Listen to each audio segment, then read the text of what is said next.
Hey, everybody, this is Casey at the church, at Burbank Presbyterian Church. Um, for this last several weeks, we've taken a break. We've been doing something called BPC Stories from Home, and we've done 12 episodes. And you could find those episodes on the church website. You can go, if you have the church app, you could download them in the church app and listen to them. And again, people who have shared their stories about what God's been doing in their lives at home, what they've been doing while safer at home, especially because I think we're going on 8 months that we haven't gathered as a faith community. And I know so many of us miss being together as a community, being together as a church family. And each of these interviews, I hope and pray, have been helpful and useful to you so that you can go back and do what God's called you to do in new ways, especially with the fact that we're not meeting. So we've had to really reset and pivot as a church. And so in this break that we've done with BPC Stories, we're starting a new series. And this series, we're going to try to hit partners that we have in the community, mission partners that we have. And I am so jazzed and honored and grateful that our partner and friend at Family Promise, Albert Hernandez, has agreed to take a few minutes out of his day just to say hi, just for us to check in. And especially for those of you who know Albert, Albert pretty much almost walks on water. This is how awesome Albert is. And you know the ministry and outreach of Family Promise, and you know the work that they do. We've been supporting Family Promise for a while. And so again, I'm so happy that Albert has taken the time to be part of this talk just for a few moments. And really, Albert, say hi to everybody because everybody will be watching and or listening. Hi, Albert. Hi, everyone. Good to see you, man. Albert, and we've already been doing some talking, and I think everybody knows, well, I would think most of everybody knows here at Burbank Press what you do for Family Promise. How long have you been at Family Promise now? Just a little over 5 years now.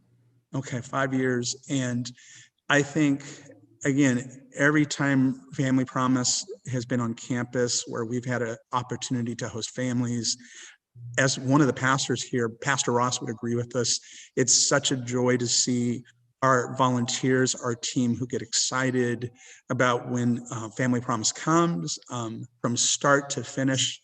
It really, I think, for so many churches, so many organizations who have come behind Family Promise, it's really helped us, at least as a community, learn what it means to show hospitality to others, what it means to surround those that they are guests more than clients, that when it's a joy to see people provide the food when they're here, to have a meal where they can break bread together. So again, we're so grateful for your partnership here in the community and here in Burbank. Albert, we were talking about this, and I think I would love for some of our Burbank Press folk and others who listen to this or might watch this here in the community around Burbank. What's this one question I've been asking everybody?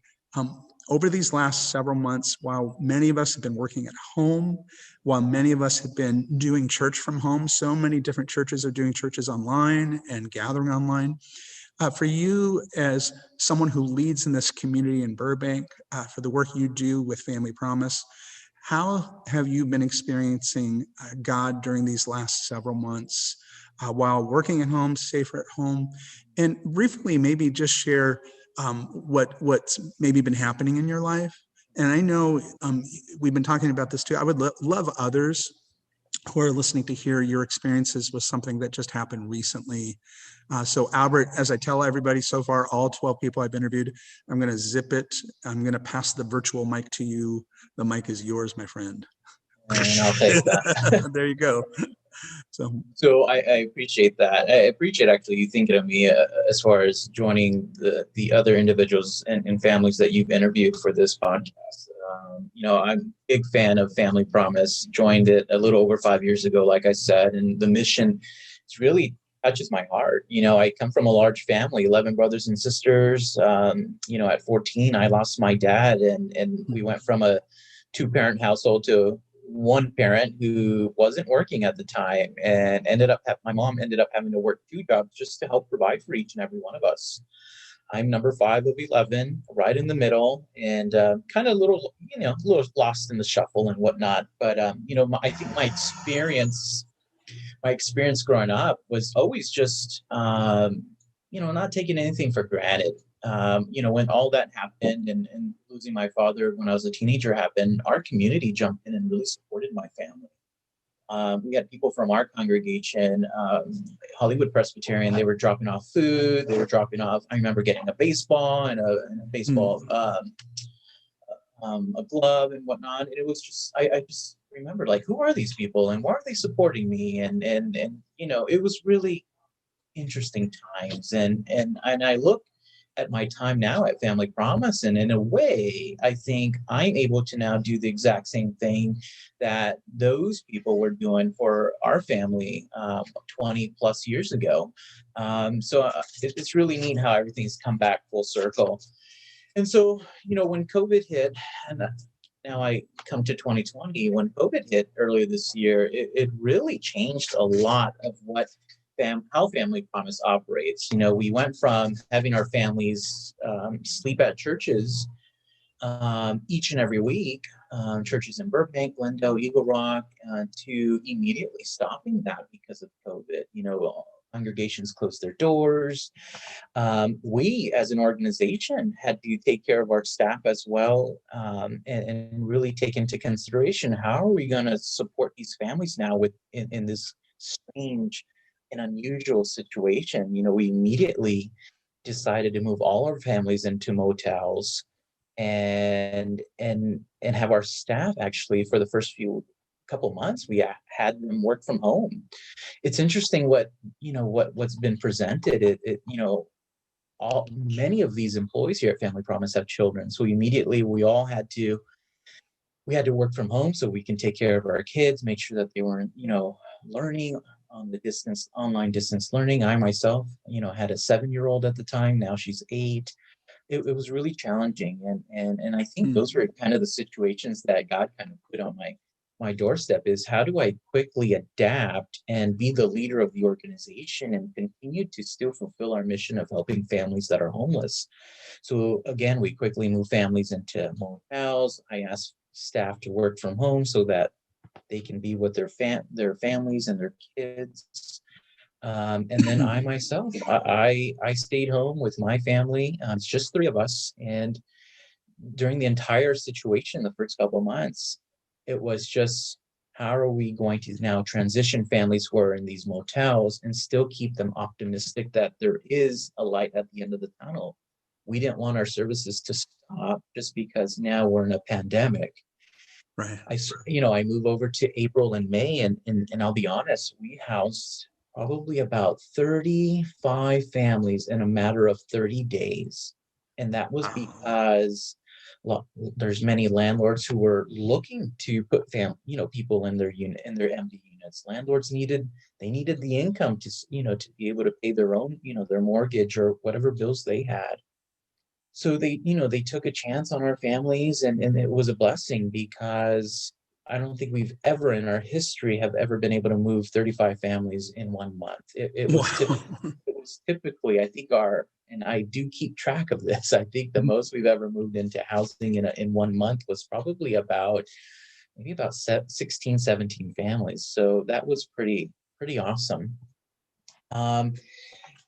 Working from home is not what I prefer. I prefer to be here in the office. I love being in the office. It's a different type of atmosphere than being home. I actually gained weight during COVID, and that's probably Me what too. many of us did. At least 20 pounds. Yeah, I'm telling you, I probably gained 20, if not more, pounds during the first 4 or 5 months of COVID. Yeah. And it was because I would work from home.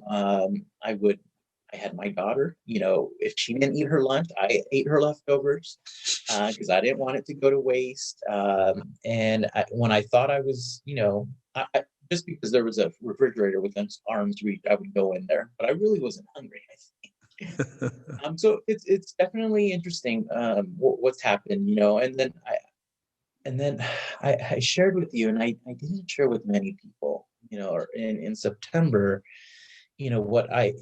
what I faced was something that I had a challenge last month that I never thought I was ever going to have because of all the safety measures that I put into place here at the organization. I required everybody to wear gloves, masks, um, desks have been moved at minimum, at minimum 6 feet apart. Our staff are working out of 3 offices now. We're not meeting face to face with our clients. We purchase technology, tablets so that we are still providing counseling on daily basis. So we're being very cautious. And so my point is, I never thought that I would have had an experience with testing positive with COVID. And that happened this first or second week of September. And it was probably the scariest thing I've gone through my life. Hmm. I've never had surgery. I've never broken a bone. I've never, had this horrible pain happen to me physically until COVID. And again, you think, or there might be people out there that think, someone as young as myself, I'm 34, I actually turned 35 tomorrow. Hey, happy birthday almost. I never thought I would have it. It's so crazy. So I did, I felt really sick one day. I felt really tired.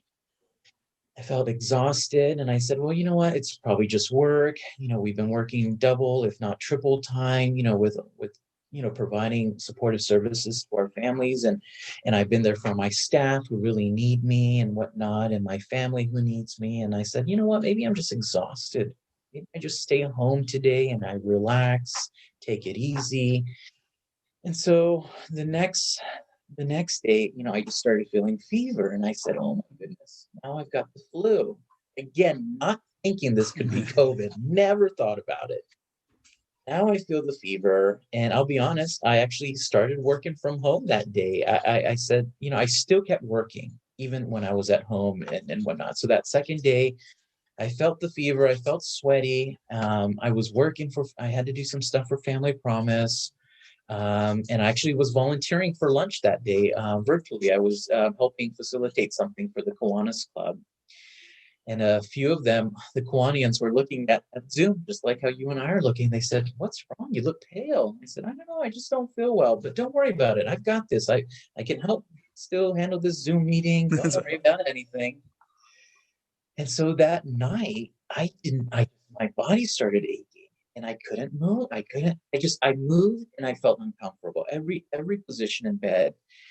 And I could not fall asleep until about 3:30, 4 o'clock. And it was the day that there was an earthquake in LA County. I don't remember where the epicenter was, but it was that night. I said, oh my goodness, what's God telling me? He's like, oh, go to sleep. He's going to rock you to sleep or something. Because even at 34, I'm asleep by 8 o'clock because I'm exhausted. There's so much going on. And I just don't, whatever. And so that next Saturday morning now, I wake up and that's it. I try getting out of bed, and as silly as it sounds, I feel like I'm in a cartoon episode because as soon as I get up, I see blue stars when I'm closing my eyes, and I didn't feel well at all. I immediately just, I lay back down and I called Elizabeth to the room, and I said, I'm not feeling well. And I don't think this is the flu. This is really serious, beyond the flu. And so that happens, and that entire day, I got out of bed. I knew something bad was going on. So I go get COVID tested. I have somebody drive me to go get COVID tested, and I pay for it because I want quick results. And actually, I got the results in about 60 minutes, if not less, and it comes out positive. And it's the first thing that comes to my mind is, oh my goodness, my daughter, my girlfriend, will get tested, figure this out. My girlfriend, who we've been together going on 13 years this Christmas. That's great. She works with infants and toddlers, and she's at a licensed daycare. So she immediately gets tested, and she comes out positive. But no symptoms, absolutely no symptoms. And same thing for my daughter. I'm like, oh my goodness, here we go. And I'm watching both of them. As sick as I am, again, as the person who always feels like he has to take care of everybody, as sick as I am, I'm looking out my bedroom door, checking in on them, making sure they're eating, seeing if they feel any symptoms. The entire day passes, nothing. No pain, no aches, or I'm almost crawling to the restroom now every time I need to get up. Oh, man. I couldn't believe what we were going through as a family, and it was something that I never thought we would experience. But I feel like this situation that I was in kind of made me step back a little bit, and it made me think, I've got to take care of myself. I really need to feel comfortable asking for help. I rarely ever ask anybody for support. It's usually me providing support to others. And that's just the way I've been brought up and the way my mom taught me. I finally started reaching out to my colleagues at Family Promise, who immediately started calling and saying, "What do you need? What's going on? Do you need me to take care of anybody? What do you need?" And next thing you know, the next morning, there's Pedialyte, there's Gatorade, there's gift cards on my front porch. I'll be honest, it just brought tears to my eyes Wow. because, I've never been a resident of Burbank or Glendale, both communities which, Family Promise is a part of. I'll be honest too, when I started working at 14 years of age, all of my friends were about always 20, 30, if not more Right. years older than I am. And to the same, and it's the same today. I don't have many friends. When I was in my 20s, I was not the go party animal. I didn't go to bars or anything like that. I was always just working, and all my friends were my friends from work and from the community. So as a resident of Santa Clarita, I just felt so bad that all these people really wanted to help and were willing to drive all the way to Santa Clarita to provide support. I think that's why I got emotional. Was, oh, Sure. I don't have to be a resident of Burbank or Glendale for them to, to feel that sense of family. It's Family Promise has brought these people into my life, and they are my family regardless of where I'm living. And so I really feel like God has really shown me, and and you know me very well. I am very I'm very spiritual. I'm Catholic, born and raised. To this day, not many people know. I have the rosary in my right hand, and I'm praying, and I'm holding on to my steering wheel. Sure. I do the rosary every morning. I say the entire thing, while my daughter's in the back seat, listening to music. I'm still praying, and it's my faith that Sure. was instilled in me that really keeps me together and keeps me optimistic. And Yep. so it's really neat that this organization has brought all of us together and brought people who really support my family and I. And I just, going back to what I've my experience and what I feel God's given to me is, I feel like God's reminded me to take it easy, slow down a little bit, be willing to allow others to step in and support you. Don't feel like I'm a burden, but know that these, my counterparts and my community are here to be a part of my life, and to support me, and vice versa. You know, um, and I'm thankful for it. It's been about 5 or 6 weeks. I think 6 weeks now since I tested positive, and I'm back. I'm 100%. I'm clear. I've been cleared to come back to work, and right now I'm just taking it easy. I'm trying not to do so much, and again, I've been very fortunate to know you, Casey. In the past year or 2 years now, and I'm always trying to get involved in all these Sure. organizations and help others, and now I'm really looking at it like, take it easy and make sure you're taking care of yourself, because life is short. And as cliche as that sounds, you know I was really scared for my life that Sure. first 2 weeks of COVID. I had no idea what was going to happen. When I started losing my breath, I could not speak on the telephone for about more than a minute without losing my breath. Wow. And I was very fearful for my life, and I was very thankful about 2 weeks ago that I've been able to overcome this entire situation. I know that there's some after effects that I'm facing now that I've got to deal with. I know that so many people out in our community and our world are dealing with those after effects too because of COVID. But I'm gonna take it easy, and I'm gonna, feel I'm gonna feel okay. I'm gonna try to feel okay with asking for support and asking for prayers and whatnot. So it's been an interesting 8 months, to say the least. Yeah, well, I mean, Albert, thank you so much for sharing that and sharing your story. And especially, I think it gives us, it reminds us as leaders, when, for those of us in leadership, that like what you've basically summarized are leadership 101 principles for us when we're in the field, if you will, when we're with people, when we're in the neighborhood, when we're around those we serve. To stop, to rest, to reboot, to learn how to ask for help, to trust those around you to lead, even when you're not present. And I think, if anything, as leaders, you've given us, I mean, at least an example for me and for others on what it means to lead in the midst of crisis, and what it means to lead in the midst of the ups and downs in the world. I think, let's see, one more question. What would you tell somebody right now who might be in leadership? So many of I mean, we know this in the city of Burbank, even other cities, so many of our businesses, our organizations are going through difficulties right now, businesses, restaurants that are closing. But as people of faith, what would you say to someone maybe right now, maybe even someone in the church, in our churches? What would be one or two things you would just encourage them to do in this time as we're still kind of safer at home, working from home? Because I think it'd be awesome for people to hear how, Yeah. words of encouragement from Albert, if you will. Oh boy, in all honesty, I think I would encourage people to take advantage of the time that you're at home right now. Um, my first couple years at Family Promise, my daughter was a toddler, and I put in too many hours. I did not spend enough time with her. I didn't go to her holiday show one year. I couldn't make it to her Thanksgiving luncheon at her daycare. I think these last 8 months, I'm really now. I would totally recommend people take advantage of the time that you're at home. Enjoy the time with your loved ones. I think that's really important. Take some time to really appreciate the time with family. I think leaders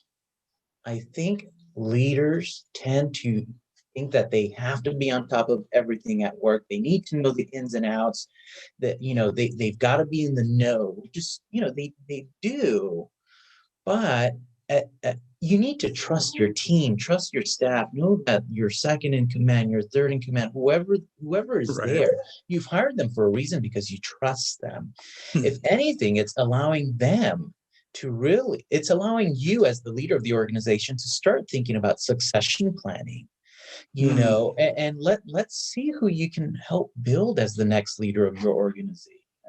So while you are home, take some time for your family, and at the same time, empower some of your colleagues to really to do a little bit more, and allow themselves to explore, their future at your organization or anywhere else. But I just think as leaders, in this time of crisis, I think take it easy, guys. Take it easy.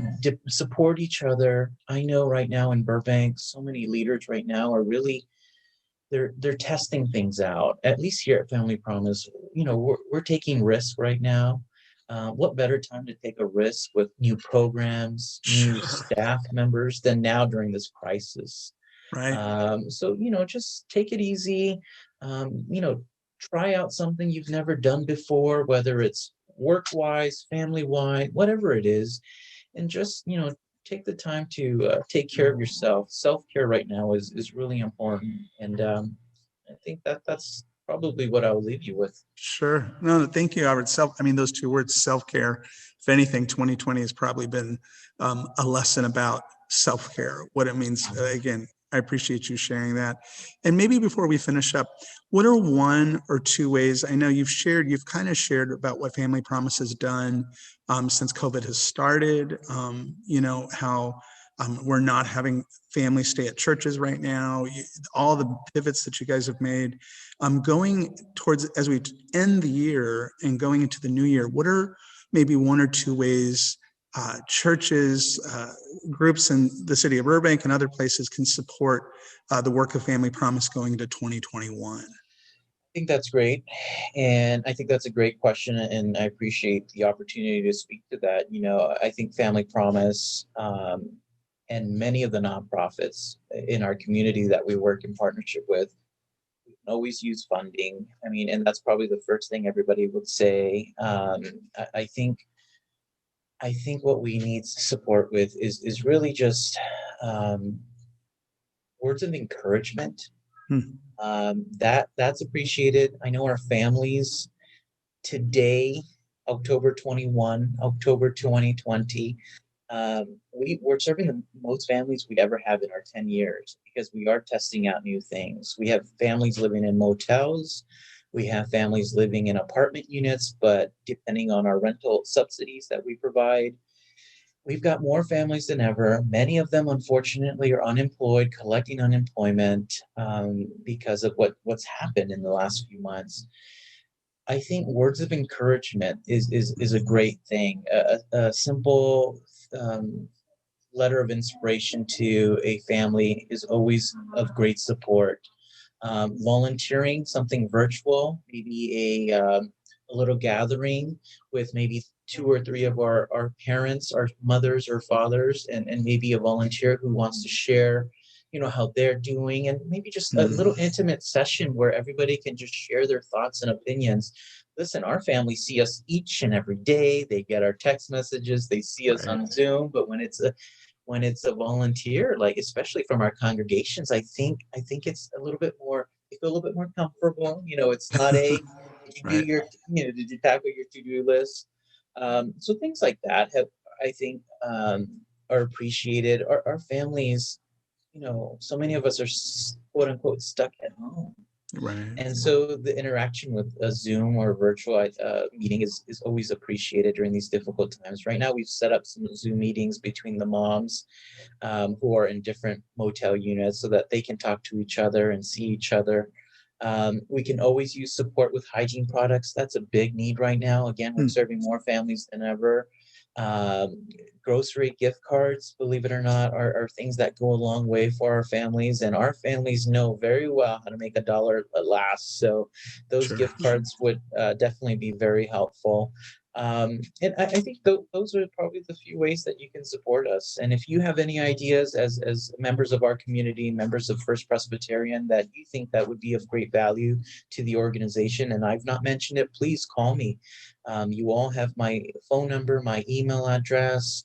My door's always been open for anybody, of course, with facial masks, but I'd love to hear from our members of First Presbyterian. This is a wonderful congregation that's done so much for us and been great supporters of ours. I love seeing the emails from Mary Jane Weaver and Doreen Rodemel and the entire team. It puts a smile on our face, and it reminds us that we are part of something greater, and our congregations are a great support of ours,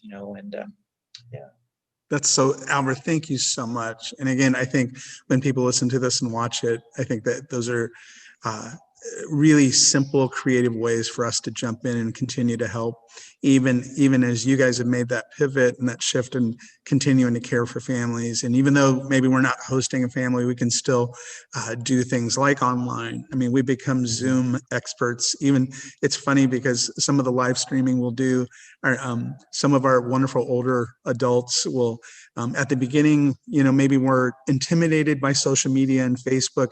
Now they're sending us ideas on how to stream a better service or how to, tweak the sound a little. So I think it's hysterical and beautiful that everybody's kind of jumping in. But those are great ideas for us to be able to walk alongside you in this time. And again, thank you for sharing your story about COVID and about how you're doing. We're going to be praying for you and for your family, and again, for your leadership in what you do, not just in this entire community, even though you live over the hill. I mean, I think if anything with 2020, I think it's shown us that there that word virtually, but there are no boundaries. Just because you live in one place and someone lives in at another, Right. I think this has almost become a virtual neighborhood of sorts where we're in relationship with one another. So, but thank you. You got it, Casey. And I just want to thank you and Ross and the entire, leadership team at First Press. One thing that I do love about this whole stay at home and virtual stuff now is I catch you guys. I catch your services on Sunday, and I think how innovative is that? I think First Presbyterian was probably one of our first congregations to do this, and I think it takes a lot of time. And I know Tim and everybody, you all work so hard to do that. And I know your Bible studies are on during the week, and I'm catching Ross and you with some innovative sessions, including this one. It sounds has been successful, and it just it brings me back into houses of worship, and I think when all this happened, it allowed me to see everybody's from First Presbyterian to even Westminster Presbyterian. That's awesome, Pastor Paul. Saint Finbar, I've stepped in on some of that. It's really neat how you all have pivoted as well, and really reminded us the importance of gathering, even if it is virtually. So kudos to your team. Well, thank you, everybody, for listening. Thank you, Albert. Thank you, Family Promise. If you want to listen to this later on, you can. We've been trying to show this on a Sunday morning right before church. We might show it throughout the week. We're so grateful. And again, for everybody who has shared their story while safer at home, my hope is that the first interview, we're going to try to hit a couple of our other partners that we have here in the community. So if you know anyone who wants to talk and share their story, please let me know. You can find out more about Family Promise online. Just type in Family Promise at the Verdugos, and it sounds like many of you know how to get a hold of Albert, and that's awesome. So hey, Albert, every interview I've finished up, I've just said a little prayer for folk. Do you mind if I say a prayer for you? Sounds good. Thank you. Awesome. Hey, God, thank you so much for Albert. Thank you so much for being the great physician in his life. We pray blessings upon him and his family, continued healing for all those dealing with COVID right now, that you would just continue to be a healing presence in their lives. We pray blessings upon Family Promise. Continue to help Albert and his staff as they serve the families that they're caring for, provide for all their needs, and especially as we all end the year as community organizations, faith communities, you name it, just to help Albert and Family Promise move into the new year with enthusiasm and excitement, to know that you are leading them in the good, and also sometimes in the not so good when we hit bumps, to know that you're always there. So we thank you, and for it's in your name I pray. Amen. Thank you, Albert. Thanks, my Casey. friend.